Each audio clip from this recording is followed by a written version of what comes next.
با اختیار ہونا ایک مسلسل اور ارتقائی عمل ہے اور اس کے لیے سنجیدہ منصوبے کی ضرورت ہے جو اچھی طرح سوچ وچار کے بعد بنایا گیا ہو۔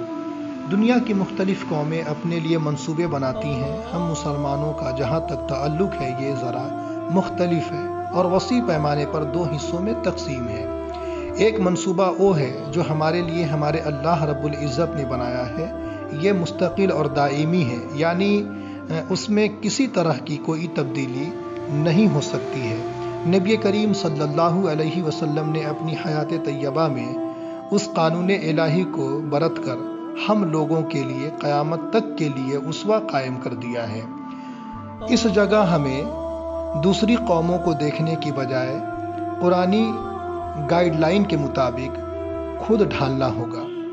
دوسرا حصہ غیر مستقل اور غیر دائمی ہے، اس کا تعلق ہماری مادی ترقی سے ہے اور تہذیب و تمدن کے بدلنے سے مسلسل اس میں تبدیلی ہوتی رہتی ہے۔ یہاں ہمیں اس بات کی ضرورت ہے کہ ہم دنیا کی دیگر قوموں کے ترقیاتی منظرنامے کا مشاہدہ کریں، مختلف میدانوں میں اپنی صلاحیت کو بڑھائیں۔ اس جگہ ہماری مقابلہ دیگر قوموں سے ہوگا۔ ہر قوم کو یکساں پیمانے سے ناپا جا سکتا ہے۔ معیاری فرد یا مومن بنیادی پتھر ہیں جو ٹاسک کو پورا کر سکتے ہیں۔ اس میں کوئی شک نہیں کہ اس طرح کے افراد کی تلاش یا انہیں تیار کرنا دنیا کا سب سے مشکل کام ہے جو عام طور پر پیغمبروں کے ذریعے ہوا ہے۔ قرآن کریم نے جو معیار مقرر کر دیا ہے اس میں کوئی بھی کمی بیشی نہیں ہو سکتی ہے۔ ہمیں مرد مومن قرآن کریم کے مطابق ہی ڈھونڈنا ہوگا اور وہی شخص اصل میں مومن کہلانے کا مستحق بھی ہوگا۔ یہ کام دراصل افراد سازی کا ہے۔ ہمیں فرداً آخرت میں جواب دہ ہونا ہے۔ موت کے بعد والی زندگی میں ہمیں انعام یا سزا اللہ تعالی دے گا جس کا اختیار اسی کو حاصل ہے۔ ہمیں اللہ کے سامنے خود سپرد ہونا پڑے گا۔ عقیدے کے 6 بنیادوں پر ایمان لانے اور اسلام کے 5 ارکان کے بعد ہمیں عمل صالح کرنا ہوگا تاکہ صحیح طور پر ہمارے اطوار میں تبدیلی آ سکے۔ یہاں ہم اپنی طرف سے کوئی بھی چیز داخل نہیں کر سکتے، نہ ترمیم کر سکتے ہیں۔ جب ہم وسائل کے بارے میں سوچتے ہیں تو سب سے پہلے ہم پیسے کے بارے میں سوچتے ہیں، پھر انسان وسائل کے بارے میں۔ مسلمانوں کے علاوہ دوسری قومیں امارہ کی امداد، سرکاری فنڈ، کارپوریٹ کے CSR فنڈ اور اسی طرح کے مالی ذرائع پر منحصر ہوتی ہیں۔ مشکل ہی سے کوئی شخص اس کام کے لیے سب سے پہلے اپنی جیب کی طرف دیکھتا ہے، لیکن ہمارا معاملہ دوسرا ہے۔ اسلام ہمیں سب سے پہلے خود خرچ کرنے کی ترغیب دیتا ہے۔ باہر سے امداد لینے کا مرحلہ بعد میں آتا ہے۔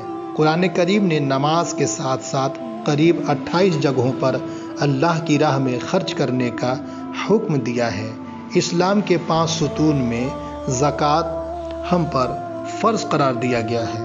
روزانہ صدقہ دینے کی ترغیب دی گئی ہے اور ہمارے نبی کریم صلی اللہ علیہ وسلم نے اس ضمن میں عمدہ مثال پیش کیا ہے۔ جب بندہ اللہ کی راہ میں خلوص کے ساتھ خرچ کرتا ہے تو پھر اس کا یہ خرچ کرنا قرض حسنہ کے مقام تک پہنچ جاتا ہے۔ اس دنیاوی زندگی کے بدلے میں ہمیں کئی گنا بڑھا کر آخرت میں دیا جائے گا اور آخرت کا انعام ناقابل تصور ہوگا۔ آخرت میں دولت مندوں سے بھی امداد لی جا سکتی ہے۔ قوم دراصل لوگوں کی ایک جماعت کا نام ہے۔ اگر منظم ہو تو طاقت ہے، ورنہ ایک بھیڑ جو کچھ نہیں کر سکتی ہے۔ تعلق کے لیے مضبوط وزن کی ضرورت ہوتی ہے، نیز اس پر کاربند ہونے کے لیے اخروی انعام پر نظر ہونی چاہیے۔ مادی چیزوں کے حرص سے خود کو بچائے رکھنا بہت مشکل ہے۔ غیر مطمئن اور خود غرض رویے تعلق کو توڑ دیتا ہے۔ اسلام کے معاملے میں یہ بالکل دوسرا معاملہ ہے۔ ہمیں مطمئن ہونا چاہیے اس بات پر کہ اللہ تعالی ہماری نیکیوں کا بہترین اجر دے گا، چنانچہ ہم لینے پر دینے کو ترجیح دیتے ہیں۔ بھائی چارہ یا اخوت کی سب سے بہتر مثال ہمیں مدینہ منورہ میں دیکھنے کو ملتی ہے، جب مکہ مکرمہ کے مہاجرین وہاں خالی ہاتھ پہنچتے تھے۔ انفرادی طور پر ہم سب اللہ کے سامنے جواب دہ ہیں۔ تاریخی واقعات پر نظر دوڑائیں تو ہمیں معلوم ہوگا کہ اللہ تعالیٰ نے جو حکم دیا ہے اور اللہ تعالیٰ کے رسول صلی اللہ علیہ وآلہ وسلم نے جن کی تشریح فرمائی ہے اور امت کو متنبع کیا ہے، وہ کوئی فلسفہ نہیں ہے، بلکہ تاریخ نے اس کو سچ ثابت کیا ہے۔ اگر ہم یقین نہیں کرتے ہیں اور اپنی مرضی کے مطابق زندگی گزارتے ہیں تو دنیا میں ہم ذلت والی زندگی گزارنے پر مجبور ہوں گے اور اس سے بھی بری حالت آخرت میں ہوگی۔ ہم کسی بھی نقطے پر ناکام نہیں ہیں۔ جب ہم نیت کرتے ہیں تو اسی وقت ہم اللہ تعالیٰ کے یہاں انعام کے مستحق ہو جاتے ہیں۔